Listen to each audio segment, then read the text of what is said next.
سلام. اگر روی این ویدیو کلیک کردی یعنی یک حسی توی دلت شلوغ میکنه به نام حس تنهایی.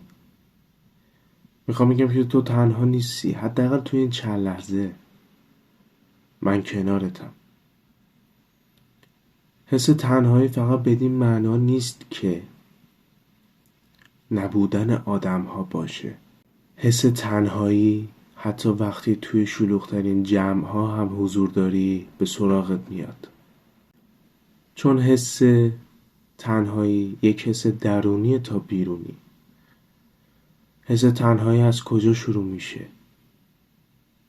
موقعی که کسی نمیفهمتت، کسی حرفاتو متوجه نمیشه، نمیدونه که چی میخوای، نمیدونه که چی نیاز داری. شاید تو حتی به یه جمله نیاز داشته باشی که اون حس در بیای. حس تنهایی هم موقعی میاد سراغت که شاید یکی همیشه پیشت باشه ولی دیگه نیست، رفته. خیلی حس بدیه، میتونم. از بس قوی بودی، همه چیزو فهمیدی، همه چیزو متوجه شدی، ولی دلت میخواسته که یک نفر بیاد بهت بگه حالت خوبه.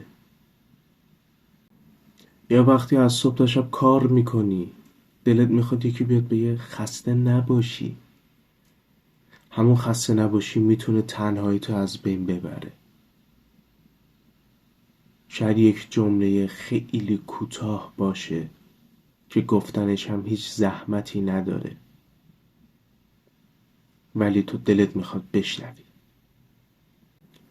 ولی حس تنهایی همیشه دشمن نیست، یک فرصت برای آروم بودنه. یک فرصتی که بتونی صدای خودتو بشنوی، صدای قلبتو بشنوی. خودت حرفای خودتو بشنو، بدون چی میخوای، بدون چی نیاز داری. خودت به خودت بگو خسته نباشی. چرا نگی؟ مگه تو آدم نیستی؟ مگه آدم با خودش رفاقت نمیکنه؟ میدونم تو یه دل نزدیک میخوای تا یه آدم‌های زیاد.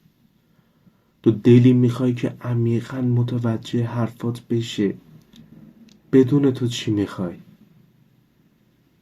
بدونه که چی نیاز داری. رفتارهاتو بلد باشه، اخلاقهاتو بلد باشه، میدونم.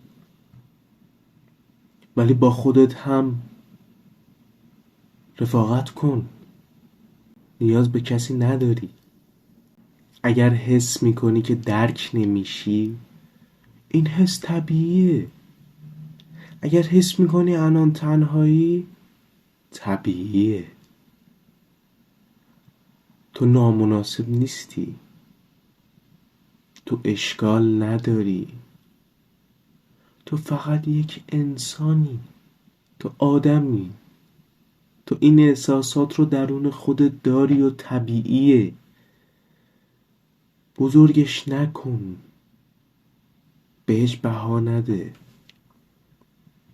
تنهایی حتی از یک طرفی بهش نگاه کنیم نشونه قدرته،